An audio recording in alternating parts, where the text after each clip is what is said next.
Jesus were alive today, would you defend him? This is a very big question because most Christians, I believe, from my experience, if you look at what some would consider a trade craft of being beneath a lot of people, some people have these class separations and divisions.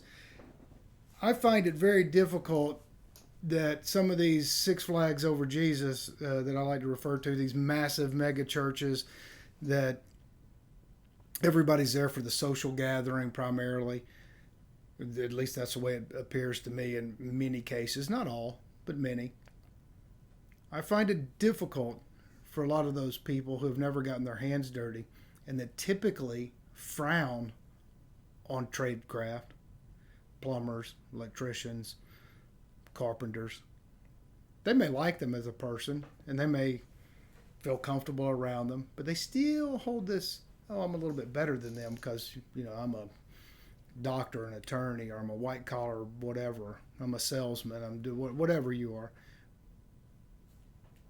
Would you actually listen to a carpenter? First, right out of the gate. So if Jesus is here now walking around in his sandals. Well, a homeless carpenter, actually. Yeah, a homeless carpenter. I find it striking that we have a homeless problem in this country where a lot of these people are vets. A lot of them are super smart. Not all of them have mental problems. Not all of them are druggies. Yet we still can't even help those as a Christian nation. What in the world makes anyone believe that for the masses we would even contemplate the notion or the idea that we would listen or help Jesus if he was here? I don't think so. And that's probably extremely offensive to a lot of you people. Oh, I have a relationship with Jesus. Of course I would help Jesus. But no, you wouldn't. You're lying to yourself. That is an outright lie. There is no possible way that you would see a homeless man outside of Walmart walking around wanting to save your soul without going, this guy's crazy, honey. Hurry up and get in the car. We got to go. Now, if you're a true Christian and you would contemplate the idea of eternity in hell, eternity is a long time. When we're 20, we can't contemplate turning 80. So we can't even contemplate 1,000 years, much less eternity in hell. So if you think everybody is going to go to hell for not having Jesus in their heart, getting baptized in his name, every Christian would be out in the street trying to convert everybody if that was their true belief. But it's not. It's not your true belief. Otherwise, you would be crying and upset and almost going bonkers trying to make sure everybody around you that you care about is 100% saved because you cannot stomach the idea of somebody you love being in hellfire and brimstone for eternity. You can't wrap your mind around it. So what makes anybody think that they would defend a homeless person who was not white?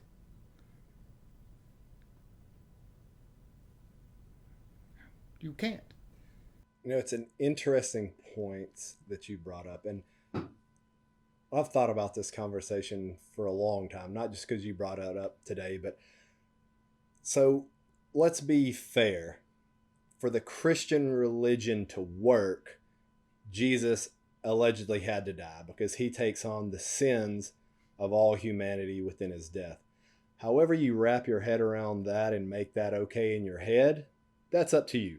But the point that I'm making is if you did defend Jesus, then he would not be dying for your sins, and then you would have to revert to the old ways of the Bible, speaking of the Old Testament laws. No Christian follows any of the Old Testament laws. And when I say any of them, if you go back and read the book, there are quite a lot of strange laws that you would not practice, not even think about practicing. The first one that comes to mind, straight off the top of the head, is pork. Jesus didn't eat pork and was completely against pork. Huge big deal in the Bible. Every Christian will come up with some justification of why that's okay. One, because you've been bought and sold your entire life and you like being bought and sold. But back to the point of you don't have a religion if Jesus doesn't die. So they actually can't defend him. But then what does that say about the people that lived during his time period that could have defended him? If they died while Jesus was alive and preaching before Jesus died for their sins, and they died in the meantime when his ministry was going on, what happens to those people? They weren't technically saved through the blood of Christ because he hadn't died yet. What happens to those people? Are they in purgatory? Are they in limbo? What happens to them? Nobody has a good, fair answer for that. Secondly, really big point here is if Jesus lived from start to finish and died of natural causes and was a full preacher his entire life, no matter how many people he converted, any of that, he would not be nearly as famous as when he died allegedly for the sins. They had to make out a bad guy. They had to put out, oh, well, he died in the peak of his life. That's why he's famous. It's just like Marilyn Monroe. If you look at pictures of her or movies of her, yes, she was really famous and she was a great innovator for her time. But the reason that she was so famous now and is still going on is because she died at an early age. She didn't have all she had to give. If you would have seen her in decline, it would not be nearly as sought after. You wouldn't have Marilyn Monroe pictures everywhere on Venice Beach or all throughout Hollywood. Same thing with Jesus. If Jesus would have lived till he was 80, 90, 100 years old, there wouldn't be pictures of Jesus in his prime. You would think of Jesus as he evolved. Also, Jesus' thought process would have evolved with his age, like anyone. Buddha is a great example. The ideas that he had when he was in his youth were not the same ideas that he had when he was in his 40s, 50s, 60s, 70s, 80s. Gandhi, any of those people. No one has a guiding principle throughout their life that does not change and evolve. So knowing what you know now from Jesus' ministry would be completely different if he lived out his entire life. So first off, the Christians could not have defended him even if they wanted to, and they would not have defended him. There was a conversation, it was right before we started rolling the cameras. Someone said that, oh, well, I wouldn't defend Jesus if it cost me my own life, which is fine, and that makes a lot of sense. But people won't do that. Realistically, there's nothing wrong with saying that because you're not lying.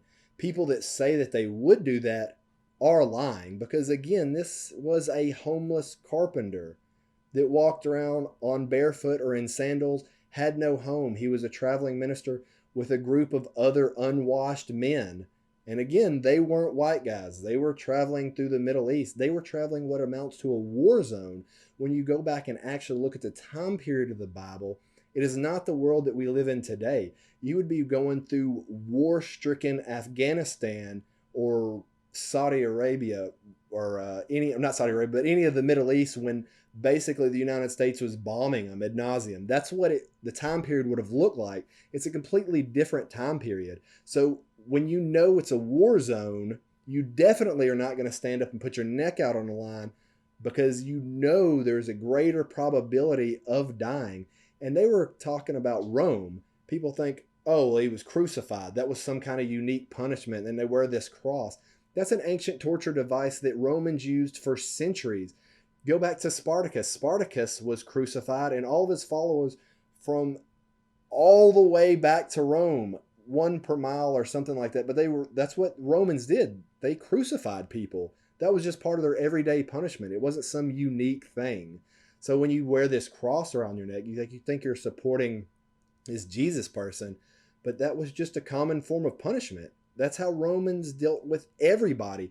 Thieves, murderers, rapists, everybody. So really, when you're wearing that cross, you're really supporting anyone that was died and tortured by Rome. I love all of your points. I think they're extremely valid and very critical for everyone's understanding. I don't think that this video can even be talked or communicated with amongst ourselves in a reasonable way without horribly offending a lot of people, because most people do not see themselves as cowardly, even though they are.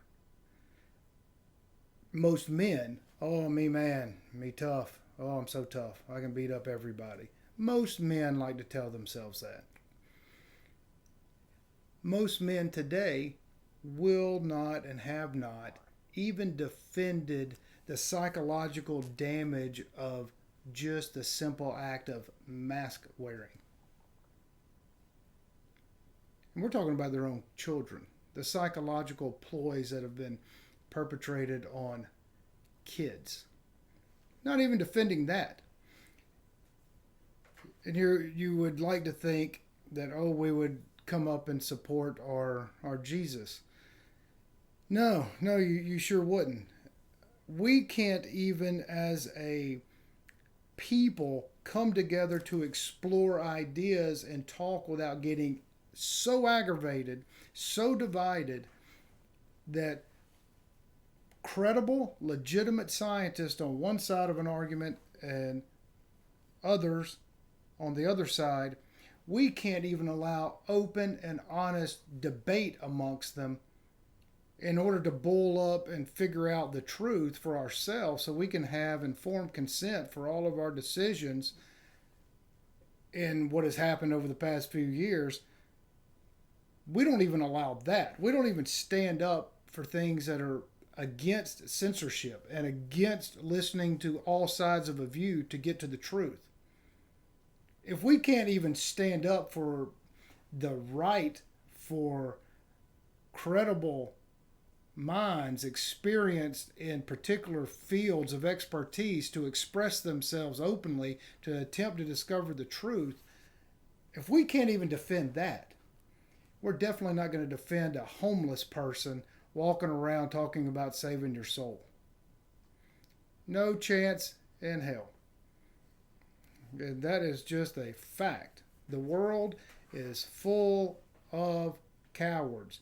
And I think that is beginning to change. And I'm very hopeful that that is going to change, because there seems to be a little spark happening with all of these things that have been so repressive lately in this human experience, that it is forcing people to start to question, oh, why didn't I stand up to that? Why do I, or why have I allowed these things to happen? These conversations are starting to take place, and that is a very positive thing. Still doesn't negate the fact that the vast majority of Christians would no way in hell defend a homeless guy out in front of Walmart saying you need to believe in me. Not only would it do it, but let's look at the deeper issues that are really there. Let's say that, for the sake of argument, maybe the world's not full of cowards. Let's just say that the world is full of people that don't want to give up their immediate comforts for discomfort. Because if you would have stood up for this Jesus character, you were just as likely to be hung up on a cross right beside him. And people, not necessarily if they're cowards, or if that didn't happen, they won't give up their wealth to defend this person. They don't want to take any discomfort to make that problem better. People just aren't going to give up their freedom so that somebody else can be free, no matter how much they think or believe in any cause. I mean, all you got to do is go back to the trucker situation in Canada. How many people actually went and helped them? There were some people that gave them money and they faced dire consequences, but what else happened? You're exactly right. We have this mantra in this religion primarily: thou shalt not kill. Thou shalt not kill is one of the foundational things in this country. And so you would think that if Jesus were here today, everybody, oh no, we can't kill him and put him on the cross because that's one of our fundamental tenets. Yet nobody stands up for all the innocent people that have been imprisoned, tortured in jail for the simple act of possessing something or doing something, some non-violent crime. And for all the innocent people that have been proven to be on death row. There's no outrage. There's no Christians running in the streets everywhere, pissed off about that. None. If you go back through the course of history, much of the Christian faith was very happy to persecute people that did not feel the same way as them. All you got to do is go back to the Salem witch hunts and see how willing they were to kill their own Christian people under the guise of witchcraft. Or the Spanish Inquisition, or I mean, the list goes on ad nauseum. The evils of all religions, and we're just talking about Christianity here, but Christianity certainly has its fair share of atrocities. The indulgences, you paying the high priest to absolve you from your sins, or the crusades, cutting people's heads off for not believing in your Jesus. But we're talking about today. Would anybody defend that guy? No. You can look around at everything that's happened in this country. We don't defend censorship. We don't defend our rights, just in our natural human rights to be free. We don't protect other people. How many times have we seen videos on the news of bystanders on the street filming some old lady get mugged, or kids fighting without anybody breaking them up, or all these atrocities? What's the first thing we do? Oh, I need to film this. I need to show somebody this. I need to put this on social media. Nobody thinks I need to go help this kid over here that's getting their ass beat. I need to go chase this guy down who just beat up this old lady and took her purse. You know, that's kind of a funny thing to think about when you say everybody's got to put out their camera and there's like World Star or something. I don't really subscribe to any of that stuff, but I've heard people say that in passing conversation. And, you know, you watch The Passion of the Christ by Mel Gibson, and all I can think about in a modern time is everybody with their cameras out like, World Star, you see that guy just getting beat with the whip? Oh, that was epic, man. You see how he pulled that cross? That is probably more of what would happen. Yeah, exactly right. It would be, Jesus would be an Instagram meme, or however memes take place. Honestly, I don't really know. But yeah, I could see Jesus on a meme.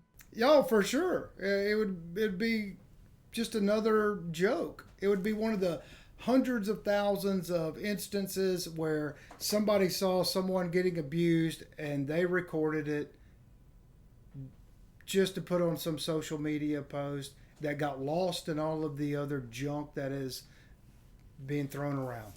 Everybody would stand around being a bystander, hoping those guys that just beat up that old lady or that person right there to get their watch or what have you are not going to turn on them. They got to hide behind the post or duck behind the thing to take a bunch of... Or worse, they would do the filming and try to make money off of the torment of someone else. That is probably what would be more likely to happen, is a bunch of people try to cash in. And that's what would happen. I mean, just a bunch of people try to cash in on it. The reason that I thought this topic was important, outside of offending a lot of people, because I thought that's important too. I think we need to be offended. We live in this culture where, oh, this offends me. Oh, I'm hurting. We need to be offended. We need to be stretched outside of our comfort zones. We need to do that to be able to explore ourselves. Most people, we stay in this rut. We think this way because our mom and daddies told us to. We don't explore any ideas anywhere. We don't learn how to communicate better. We don't know how to love better. We just get in this thing, and anything that wants to disturb our little bubble, we're like, no, I can't do that. Oh, we see somebody getting abused over there. Oh, we see people going to jail for nonviolent crimes that are just their bodies wasted away and abused. We see innocent people getting hurt all the time. Nothing. We are making things happen in a positive way, I think, for the first time, by all the advent of this negativity that's happened recently. I think we're like pulling back a rubber band. We've been just it's been pulled back and stretched so far that something has to give. That rubber band has to pop, and we go into the abyss, or it's springing forward, and people are going to start waking up, and they're going to go, "Whoa, man, what would I do if Jesus was right there? Would I let them carry this dude out on the cross and beat him and spit on him and throw rocks at him? Or would I be one of the guys standing over there holding a camera watching so I could go get some likes on whatever social media?" People are starting to think for the first time that I've seen in my life, and I'm 50, it's starting to happen. We got a long way to go. There's a long way to go. And it takes these kind of very uncomfortable conversations to get to the point where we can really have, instead of hypothetical conversations, have real, meaningful discussions. Is the world, this United States and the rest of the world, full of cowards? I'd say for a big part, yes. Yes. We've bred a society of enablers. We have bred a society of, oh, this group needs to be above this group, or we need to accept this group. Who cares what? Everything's a divide and a separation, and who cares if you're gay, straight, white, black? I mean, just who cares? It's just like what Martin Luther King says. We need to judge people on the content of their character, and that's it. Who cares what else? I don't care. The content of your character. So if you're a coward, you wouldn't defend the old lady who just got mugged because you're afraid, oh, what if they hit me too? Well, you're not prepared for life. I think it's a big problem that we are going to start overcoming, I think, as time goes on, because there are people, men and women, who are not cowards, who would see something like that and not allow it to happen. There are many instances of that too. How many instances have we seen open carry people that have actually prevented hostile crimes? That is starting to happen. That's a big thing. How many men have we seen on those same kind of videos that aren't as popular as the other ones, where they actually defended somebody getting hurt on the street? Those things do happen too.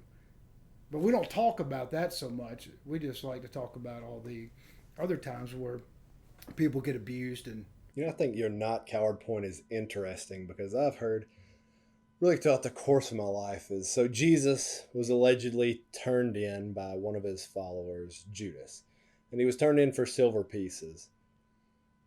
But before he was turned in, he had a conversation and he washes his feet. Let's not think of Judas as the coward. Let's think of Judas as the hero, because if you really think, and you're part of this following, you're a Jesus follower. Let's say you're on board, and he's told you that he has to die, but he needs somebody to turn him in. The cowards of the group are not going to turn in their friend. They're going to stay out of the situation. Or if they know that somebody's coming for their friend, they're not going to defend him. They'll go away. But how brave is it for you to be the person to turn in one of your best friends, somebody that you have went across country for, sitting beside them, eating with them, hanging out with them almost every day of your life for many years. You've gotten to know that person on a deep level. In that situation, you are really more of a family member than you are anything else. You have bought into everything they've said, and now you have to be the character that completes the story. You have to turn in your best friend, and you have to be seen by all the other disciples and everyone else as the bad guy. But you're really the guy that makes a story happen. There is no Superman without Lex Luthor. There is no good without bad. There is no dark without light. There is no Christianity without Judas. Exactly. He is not the bad guy in the story. He is the co-main character, because there is no story without his betrayal, which is not a betrayal. He is setting the stage for Jesus to do what he thinks is necessary for him to save all of mankind. If you go back and read the stories, some of the other disciples know that they're coming for Jesus, and they caution him to run or to hide.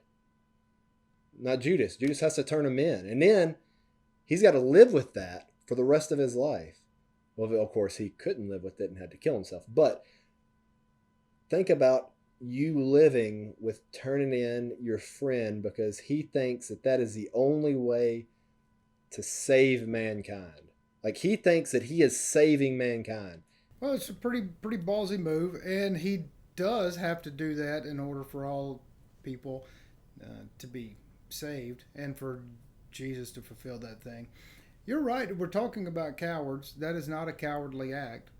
You are not being a coward in such things. The other disciples are clearly cowards. If they were fully Christians, they would not tell Jesus to run. You are the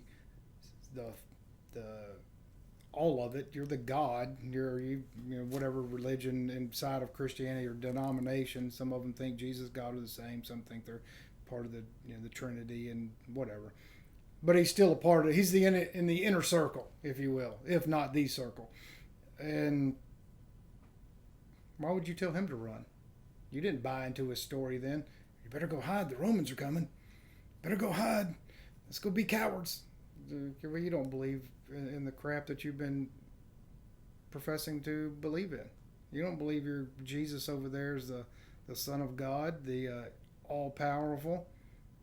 If you're telling him to go hide like a little girl afraid of a burglar busting through their windows in their house, that's horrible.